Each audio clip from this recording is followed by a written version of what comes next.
நீங்கள் யாராவது குடிக்கிறவங்களுக்கு அட்வைஸ் பண்ணிங்கன்னா அன்றைக்கி ஒரு கோட்டரை எச்சா அடிப்பான். இந்த குடி வந்து 3 ஸ்டேஜஸில் சொல்கிறேன். 3 ஸ்டேஜஸ்னால் ஏதாவது மருத்துவர்கள் சொல்கிற மாதிரியான 3 ஸ்டேஜ்னு நினச்சிக்காதீங்க. நான் சிம்பிளிஃபை பண்ணி சொல்கிறேன்.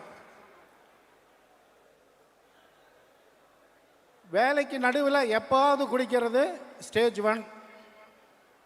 குடிக்கிறதுக்கு நடுவில் எப்பாவது வேலை செய்கிறது ஸ்டேஜ் 2. குடிக்கிறதையே வேலையாக செய்கிறது ஸ்டேஜ் 3.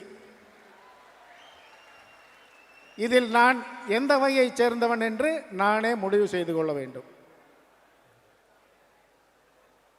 முதல்ல இங்கே வந்து இதை பற்றின அவேர்னஸ் இல்லாதது தான் ரொம்ப பெரிய டிராபேக்.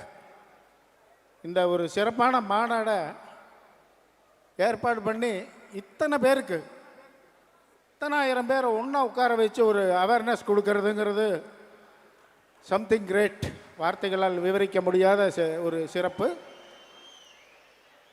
முதல்ல இதில் பழக்கமா நோயா அப்படிங்கிறத முதல்ல நம்ம தெரிஞ்சுக்கணும். ஆல்காலிசம் அப்படிங்கிறது ஒரு பழக்கத்திலிருந்து நோயாக மாறக்கூடிய, ஜெனட்டிக்கலி கேரி ஓவர் ஆகக்கூடிய ஒரு டிசீஸ். இது நிறைய பேருக்கு தெரியாது. அவன் குடிச்சிட்டு திமிரில் ஆடுறான், கொழுப்பு இப்படியெல்லாம் நினச்சிக்குவாங்க. குடிக்கிற எல்லாருமே அப்படி குடிக்கிறது இல்லை. அளவாக குடிக்கிறவங்க இருப்பாங்க, நிறையா குடிக்கிறவங்க இருப்பான். ஒரு அடிக்டை எப்படி ஐடென்டிஃபை பண்ணுறது அப்படின்னு தெரிஞ்சுக்கணுன்னா, நிறையா குடிச்சிட்டு தூங்கிட்டு அடுத்த நாள் காலையில் வேலைக்கு போனான்னா ஓரளவுக்கு சமாளிச்சிருவான். அடுத்த நாள் மறுபடியும் கடைக்கு போனான்னா அவன் அடிக்ட். இவ்வளோதான் சிம்பிளான விஷயம்.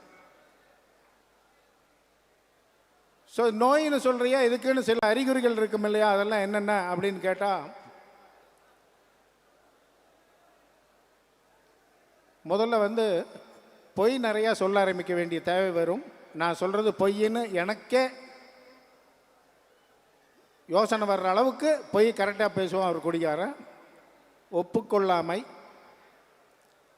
ஒப்புக்கொள்ளாமைன்னா என்ன? அவனை நிறுத்த சொல்லு அப்படின்வான்.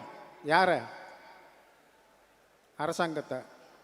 அவன் நிறுத்த மாட்டான் சாமி, நீ தான் நிறுத்திக்கணும். அவங்களுக்கு முக்கிய வாழ்வ ஆதாரமே அதுதான். அதனால் அவன் நிறுத்த மாட்டான், நான் தான் நிறுத்திக்கணும். எனக்கு வேண்டாம், நான் நிறுத்திக்கணும். ஸோ என்னிலிருந்து தொடங்கட்டும் அப்படிங்கிற ஒரு விஷயம்தான் இங்கே எப்போவுமே.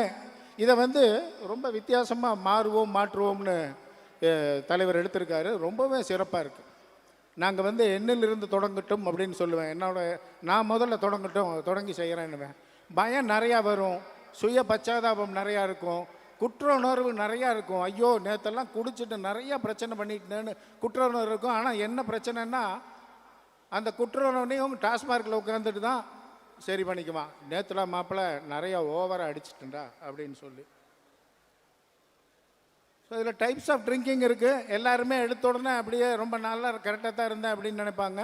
இந்த கேஷுவல் அதாவது சோஷியல் ட்ரிங்கிங் அப்படின்னு சொல்லி ஒரு பேட்டர்ன் இருக்குது. நிறைய பேர் நல்லா வேண்டான்னா இப்படின்னா நிறுத்திக்க வேண்டுவான். ஆனால் 25 வருஷமானாலும் இப்படி பண்ண மாட்டான். ரொம்ப காலம் குடித்து கை காலெல்லாம் ஆடி, உடம்பெல்லாம் ஆடி, அதுக்கப்புறம் உள்ள உணர்வுகள் ஆட ஆரம்பித்ததுக்கப்புறம் ஏதாவது ஹெல்ப் கிடைச்சா அதிலிருந்து மீள்றதுக்கான சின்ன வழி இருக்குது. நாங்கள் வந்து ஒரு அமைப்பை சேர்ந்தவர்கள். நான் என் பேரை சொல்லி இவங்க கூப்பிட்டதுனால என்னோட அமைப்பை நான் சொல்ல முடியாதுங்க. ஏன்னா அது அனானிமஸான ஒரு அமைப்பு. தலைவருக்கு தெரியும். அவர் ஏற்கனவே அவரோட ஐபிஎஸ் இதில் இருக்கும்போதே அந்த நிகழ்ச்சிகளில் பங்கேற்ற ஃபோட்டோவெல்லாம் எங்கிட்டே இருக்குது. ஸோ இந்த அமைப்பு இலவசமாக நிறையா பேத்துக்கு இந்த குடியிலிருந்து மீளக்கூடிய ஒரு வாய்ப்பை வழங்கிக்கிட்டு இருக்கு. ஸோ நண்பர்களே, இங்கிருந்து காசு கட்டி ஆஸ்பத்திரிக்கு போய் லட்சக்கணக்கில் என்னால் செலவு பண்ண முடியாது, எனக்கு ட்ரீட்மெண்ட் பார்க்குறதுக்கு வாய்ப்பு இல்லை, எப்படி இதிலிருந்து வெளியில் வர்றதுன்னு தெரியல, இந்த மாதிரி நிறையா குழப்பங்கள் இருக்கிறவங்க தயவுசெய்து வெளியில் எங்கள் ஸ்டால் போட்டிருக்கோம் இந்த இதில், அதில் வந்து எங்களோட நோட்டீஸ் கொடுத்துட்ருக்காங்க, வாங்கிக்கிங்க. இலவசமாக 24x24/7 365 நாள் எந்த நேரம் வேணாலும் என்னை கூப்பிட்டு நீங்கள் இதுக்கான உதவியை கேட்கலாம். ஃப்ரீயாக ஒரு 2700 பேருக்கு மேலே கவுன்சிலிங் பண்ணியிருக்கேன். இதே ஆச்சிப்பட்டியில் இருக்கிற ஒருத்தருக்கும் ஒரு வாழ்வு கிடச்சிருக்கு. இந்த ஊரில் ஒரு 5 வருஷம் இருந்து அவர் இப்போ இறந்துட்டார். பொள்ளாச்சியில் இந்த அமைப்பை வந்து ஒரு 16 வருடங்களுக்கு முன்னால் ஆரம்பித்து ஒரு 500 பேருக்கு பக்கம் நல்லா இருக்காங்க.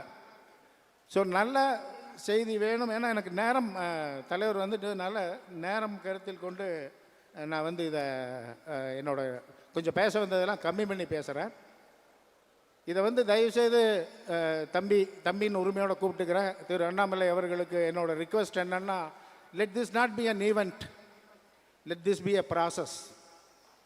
இது வந்து ஒரு நிகழ்வு அல்லாமல் இது ஒரு தொடர்ச்சியாக ஒரு விஷயமாக இருந்து இந்த நாட்டு மக்களுக்கு தமிழகம் அப்படின்னு நம்ம தனியாக பிரிக்காமல் இந்த நாட்டில் தமிழகம் முன்மாதிரியாக ஆகி இந்த நாட்டில் இருக்கிற எல்லாருக்கும் இதை கொண்டு போய் சேர்க்குங்க அப்படிங்கிற ஒரு இடத்த வந்து வி த லீடர்ஸ் கண்டிப்பாக செயல்படுத்துங்கிற நம்பிக்கை இருக்குது எனக்கு.